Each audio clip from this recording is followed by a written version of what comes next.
Hey everyone, today we're going to talk about rush decks, specifically Ripple Rush. Ripple Rush is one of the fastest decks of the game, able to easily rack up 3 to 6, and yes, I said 6, damage on your second turn if you went first.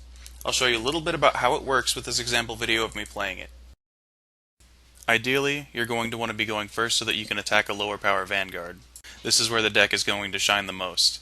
If you do go second, you can still do about as much damage across your first 2 turns, but your opponent is going to get an extra turn and a stronger base Vanguard to withstand the rush.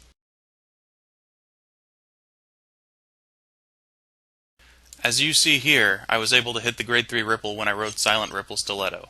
This is one of the things that helps make a 4 grade 3 deck consistent.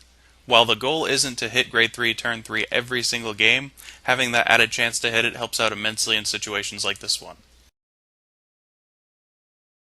For those of you familiar with Kage Royals, I have 16 criticals in this deck, and it's not a counterblast intensive deck, so there's no reason not to overguard early.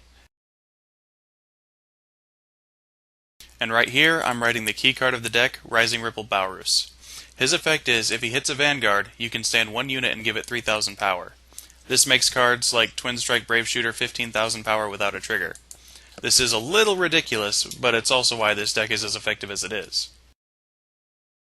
So naturally, since you want to stand a rearguard, you're going to attack with Twin Strike first for 12,000. Swing with Baurus, I happen to hit a critical this time, and Twin Strike is going to stand with an extra 3,000 power, bringing him up to 15,000. And now I have a 20,000 row over on the side too. Swing for 15,000 again, here's the 4th damage.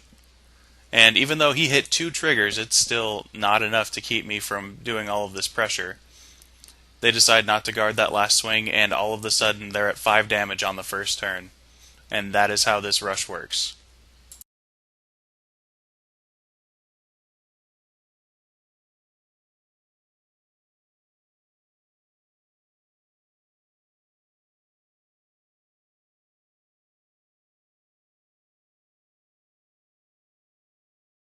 Now, I didn't have to guard this attack, but I decided to do it anyway, because I didn't want their draw trigger to go back into their deck, because I didn't want them to put a valid booster behind their Vanguard.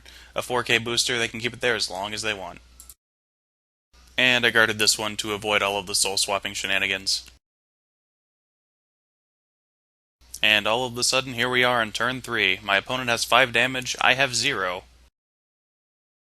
Nothing fancy to talk about at this point in the game. I'm just going to swing, and as you can see from their hand, they really don't have enough to guard. Typically, someone who's hit a draw trigger or 2, and who has a 6-card hand would be able to survive this turn at least. But, as you can see, they have 3 grade 3s in hand. There's not a whole lot they can do to stop me at this point. And I hit a critical trigger. This put my rearguard at 15k to stop, and they only have 10k shield, so this is going to be game.